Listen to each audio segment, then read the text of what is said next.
Hey guys, what's up? Welcome to vlog number 41. Today I'm going to talk about another 3D printing object I designed recently, because in the past few videos, as you guys might have noticed, I tried to do some cinematic scenes, but the video was pretty unstable, so I decided to make myself a phone stabilizer.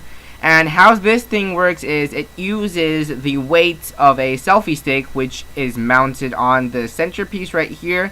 It uses the weight of the stick below it to keep our phone centered and stabilized, while there are dowels connecting every two pieces, so that it can turn around freely without being unstable and wobbly and everything.